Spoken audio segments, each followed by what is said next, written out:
Hello students, आज हम लोग स्टार्ट करेंगे साइटोकाइनेंस।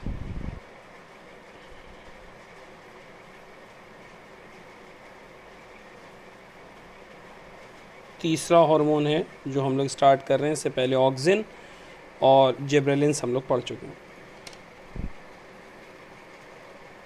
अब साइटोकाइनिन के लिए सबसे पहले हिस्ट्री की बात करें तो एक साइंटिस्ट थे, उनका नाम था स्कूग, और इनके साथी थे, उनका नाम था मिलर।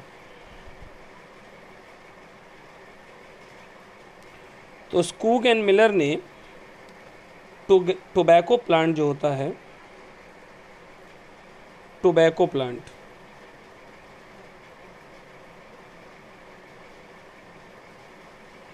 इस टोबैको प्लांट के इंटरनोडल सेगमेंट्स को लिया।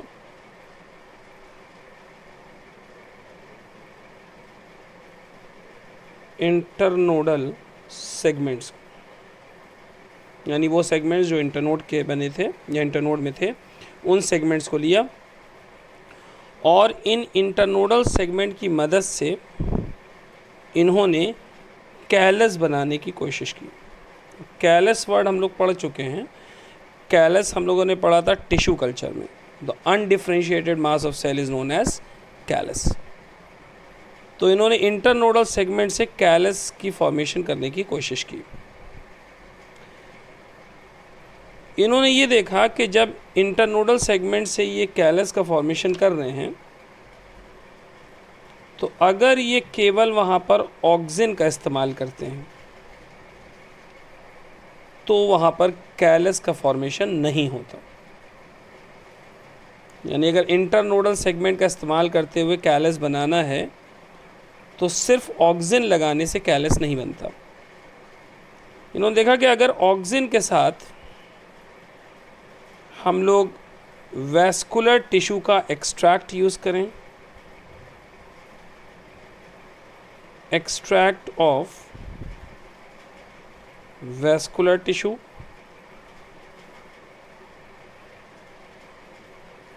या हम लोग इसके साथ ऑक्सिन के साथ कोकोनट मिल्क ले लें जो नारियल पानी होता है,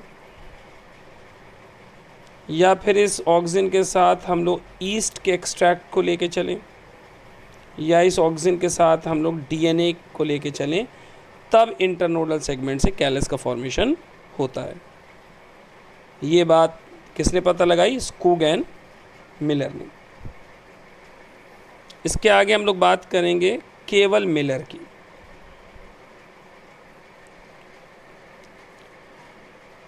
मिलर ने काम किया हेरिंग स्पर्म डीएनए पर। एक ऑर्गेनिज्म है हेरिंग, उसके स्पर्म में जो डीएनए पाया जाता था उसका इस्तेमाल किया और इससे इन्होंने एक्सट्रैक्ट किया एक कंपाउंड। हेरिंग स्पर्म डीएनए से इन्होंने एक्सट्रैक्ट किया एक कंपाउंड और देखा कि जो कंपाउंड इन्होंने हेरिंग स्पर्म डीएनए से एक्सट्रैक्ट किया था वो compound can cause cell division. ये कंपाउंड सेल डिवीज़न करा सकता था। इन्होंने इस कंपाउंड का नाम रखा काइनेटिन। जो कंपाउंड सेल डिवीज़न करा सकता था, जिसे इन्होंने हेरिंग स्पर्म डीएनए से एक्सट्रैक्ट किया था, इसका नाम इन्होंने रखा काइनेटिन। काइनेटिन का केमिकल कॉम्पोजिशन अगर कोई पूछे तो काइनेटिन एक्चुअल में है 6-फरफ्यूराइल अमीनोप्यूरिन। इस नाम को याद रखना है कि काइनेटिन का केमिकल नेम क्या है, तो कहते हैं 6-फरफ्यूराइल अमीनोप्यूरिन। जब साइटोकाइनिन पे रिसर्चेस आगे बढ़ी तो लोगों ने बाद में ये भी पता लगाया कि मिलर ने जिस काइनेटिन को ढूंढा था, जिस कंपाउंड को यानी काइनेटिन को ढूंढा था, वो एक्चुअल में साइटोकाइनिन नहीं था, वो डिग्रेडेड फॉर्म थी साइटोकाइनिन की।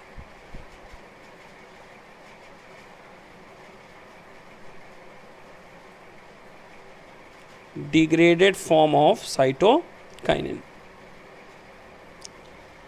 अब हम लोग बात करते हैं कि जो नेचुरल साइटोकाइनिन है उसे किसने एक्सट्रैक्ट किया था। एक साइंटिस्ट थे, उनका नाम था लिथैम। लिथैम ने नेचुरल साइटोकाइनिन का एक्सट्रैक्शन किया था।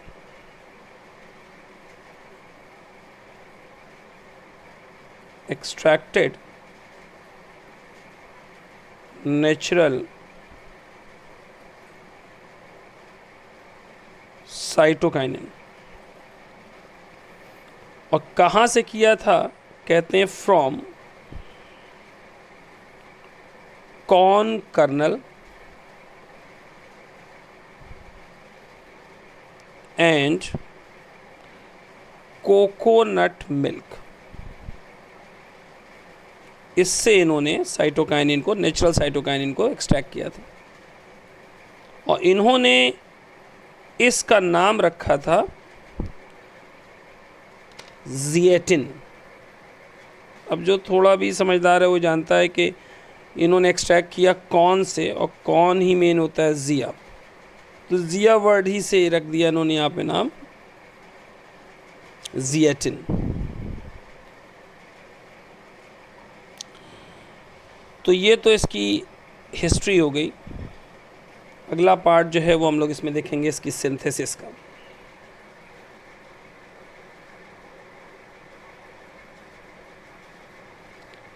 साइटोकाइनिन की सिंथेसिस प्लांट के यंगर पार्ट्स पर होती है, जैसे फ्रूट्स हैं, जैसे शूट बड है, जैसे रूट टिप है। जितने यंगर पार्ट होते हैं इन सब पर साइटोकाइनिन की सिंथेसिस होती है। अब हम लोग आते हैं कि साइटोकाइनिन का प्रीकर्सर क्या है, यानी वो कौन सा केमिकल कंपाउंड है जिससे साइटोकाइनिन्स बनते हैं। तो कहते हैं साइटोकाइनिन मेनली बनते हैं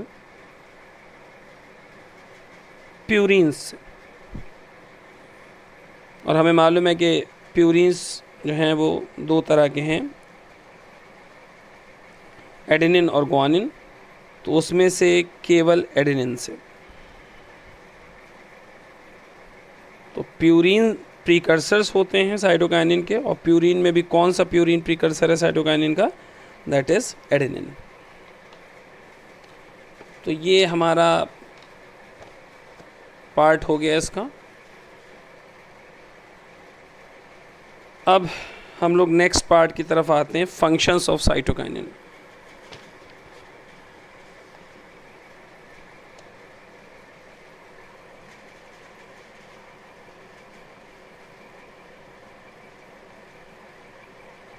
Functions of cytokinins।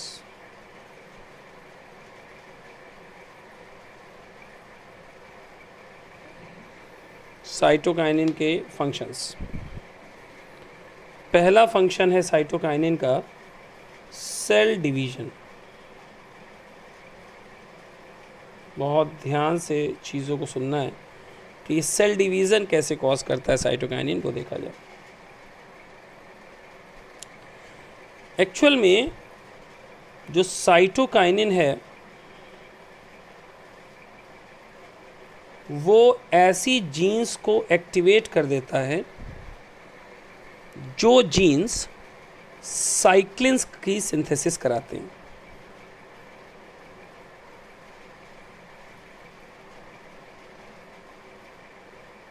साइक्लिन्स जो हैं उनकी सिंथेसिस कराने वाली जीन्स को साइटोकाइनिन ऑन कर देता है, एक्टिवेट कर देता है। साइक्लिन शब्द याद भी रहना चाहिए। साइक्लिन हमने सेल डिवीज़न में जब सेल साइकिल का रेगुलेशन बता रहे थे तो हमने कहा था कि साइक्लिन डिपेंडेंट काइनेजेस एक प्रकार के एंजाइम्स हैं जो सेल को सेल साइकिल में पाए जाने वाले एक फेज़ से दूसरे फेज़ में भेजते हैं। अब पहला पार्ट तो साइटोकाइनिन का ये है कि ये साइक्लिन्स की सिंथेसिस कराता है, और दूसरी बात इन्हीं साइक्लिन्स से बनने वाले एंजाइम्स को एक्टिवेट करता है।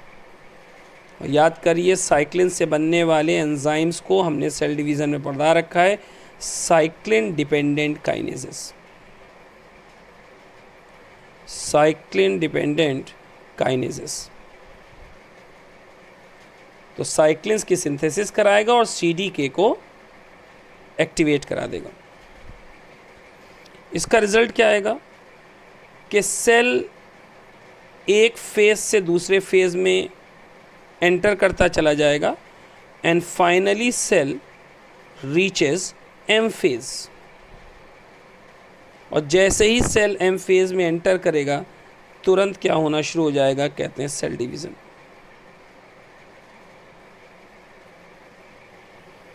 तो इस तरह से साइटोकाइनिन सेल डिवीज़न कॉज करता है।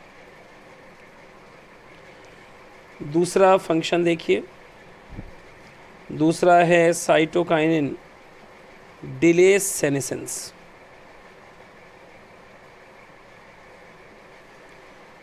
प्लांट में सेनेसेंस आने का मेन कारण होता है डेफिशिएंसी ऑफ न्यूट्रिएंट्स। जिस भी भाग में न्यूट्रिएंट्स की डेफिशिएंसी होने लगती है वहाँ पर सेनेसेंस होना शुरू हो जाता है, यानी एजिंग होना शुरू हो जाती है। अब यहाँ पर मान लीजिए हम एक लीफ ले लें, एक प्लांट पे लगी हुई है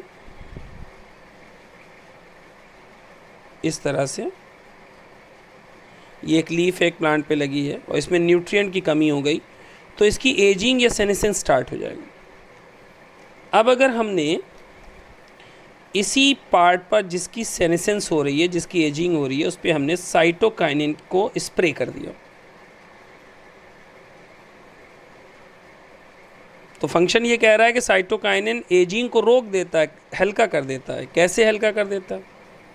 कहते हैं अगर जिस पार्ट में सेनेसेंस नज़र आ रही है अगर उस पर आपने साइटोकाइनिन छिड़क दिया तो होगा क्या, उस पार्ट की तरफ तेज़ी से अदर पार्ट से न्यूट्रिएंट्स जो हैं वो पहुंचना शुरू कर देंगे।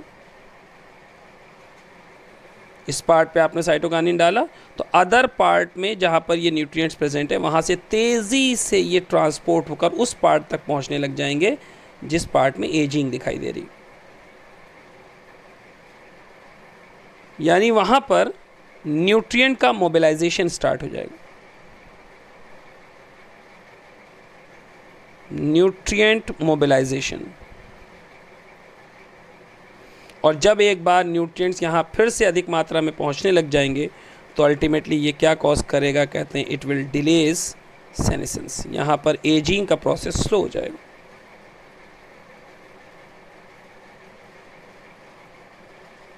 इसीलिए साइटोकाइनिन को एंटी एजिंग हार्मोन भी कहा जाता है।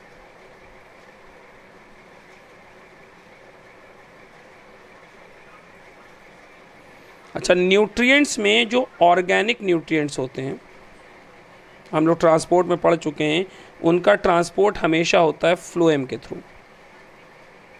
तो इसका मतलब ये कि जब आपने साइटोकाइनिन छिड़की तो ऑर्गेनिक न्यूट्रिएंट्स यहाँ पहुँचना शुरू किए, तो किससे पहुँचे होंगे? फ्लोएम से। तो इसका मतलब साइटोकाइनिन जो है वो फ्लोएम ट्रांसपोर्ट को इंक्रीज़ कर देता है।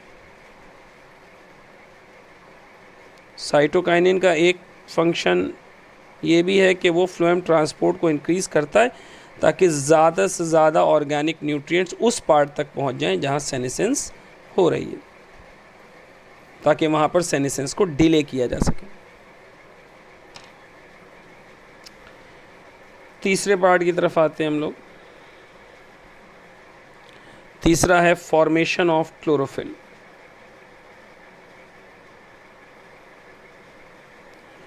क्लोरोफिल को बनाने में साइटोकाइनिन का रोल है और इसी वजह से इसके इसी फंक्शन के बेसिस पर या इसी फंक्शन के आधार पर इसका बायोएसे तय किया जाता है। क्योंकि ये क्लोरोफिल को बनाने में मदद करता है, इसीलिए इसी फंक्शन के वजह से इसका एक बायो ऐसे तय किया जाता है जिसका नाम है chlorophyll preservation test. Chlorophyll preservation test is a bio assay for cytokinin.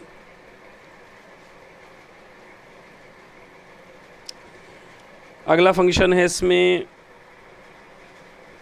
कि साइटोकाइनिन ओवरकम एपिकल डोमिनेंस। अब एपिकल डोमिनेंस हम ऑक्सिन में बता चुके हैं आपको कि एपिकल बट की वजह से लैटरल बट सर्वाइव ही ना कर पाए, इसे एपिकल डोमिनेंस कहते हैं। तो ऑक्सिन एपिकल डोमिनेंस कॉज करता है, और एपिकल डोमिनेंस को अगर हटाना है तो इसके लिए कौन सा हार्मोन इस्तेमाल होता है? साइटोकाइनिन। तो इट ओवरकम एपिकल डोमिनेंस मतलब ये एपिकल बट की ग्रोथ को रोक देगा, और किस बट की ग्रोथ को प्रमोट करेगा? लैटरल जो बड होगी उसकी ग्रोथ को प्रमोट करेगा, यानी इट प्रमोट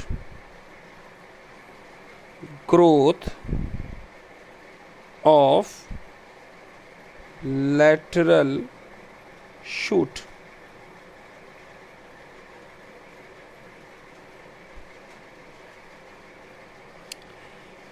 अब नेक्स्ट फंक्शन है इसमें सेल एक्सपेंशन। अब देखिए, सेल एक्सपेंशन हो या सेल इलोंगेशन हो, ये फंक्शन तो मेन ऑक्सिन का होता है। साइटोकाइनिन का ये काम नहीं है कि वो सेल इलोंगेशन करवाए, हम पहले ही पढ़ा चुके हैं सेल इलोंगेशन मेन फंक्शन है किसका? ऑक्सिन का। लेकिन कुछ प्लांट पार्ट ऐसे हैं जहाँ पर ऑक्सिन सेल इलोंगेशन नहीं करा सकता, वहाँ पर साइटोकाइनिन सेल इलोंगेशन कराता है, और उन पार्ट्स का नाम है लीव्स और कॉटिलिडन्स। लीव्स और कॉटिलिडन्स में ऑक्सिन कभी भी सेल इलोंगेशन नहीं करा सकता। मेन सेल इलोंगेशन वाला हार्मोन तो ऑक्सिन है, लेकिन लीव्स और कॉटिलिडन में सेल एक्सपेंशन या सेल इलोंगेशन को कराने के लिए साइटोकाइनिन यूज होता है। इसी के आधार पर कि लीव्स और कॉटिलिडन में सेल इलोंगेशन या एक्सपेंशन साइटोकाइनिन कॉज करता है, इसी के आधार पर साइटोकाइनिन का एक और बायो ऐसे तय किया जाता है। इस बायो ऐसे का नाम देखिए, इस बायो ऐसे को कहते हैं radish cotyledon expansion test. Radish cotyledon expansion test, ये बायो ऐसे है किसके आधार पे?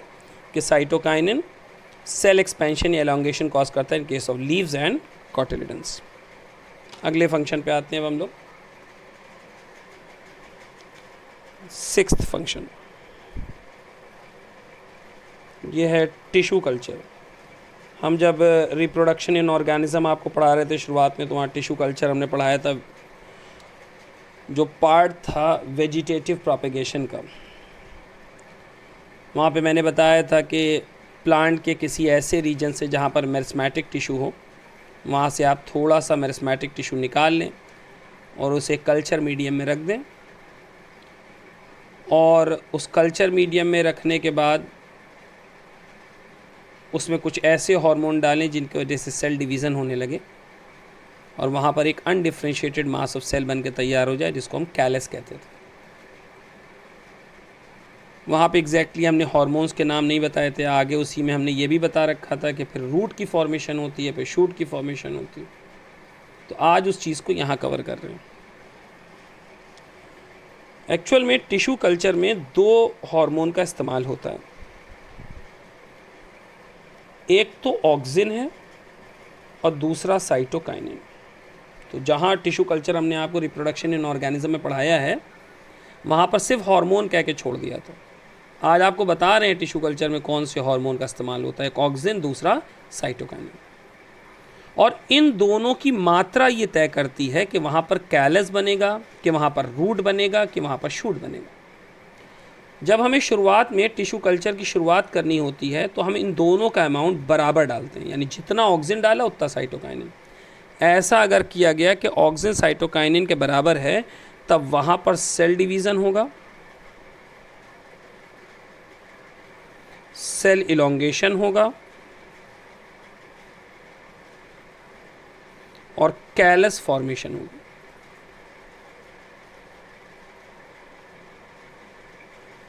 तो शुरुआत फर्स्ट स्टेप यही होता है, कैलस बनाना है तो वहाँ पर हम लोग ऑक्सिन को साइटोकाइनिन की बराबर मात्रा में डालते हैं। अब अगर हमें जब कैलस फॉर्मेशन हो गई उसके बाद हमें रूट फॉर्मेशन करनी है तो हम क्या करेंगे कि ऑक्सिन की मात्रा साइटोकाइनिन के रिस्पेक्ट में बढ़ा देंगे। अगर ऐसा हुआ तो वहाँ पर फॉर्मेशन ऑफ रूट होने लगेगा। और याद करिए टिश्यू कल्चर में हमने हमेशा पहले रूट की फॉर्मेशन की थी ताकि वो सिस्टम डेवलप हो जाए जो वाटर और मिनरल को न्यूट्रिएंट से एब्जॉर्ब करने लगे।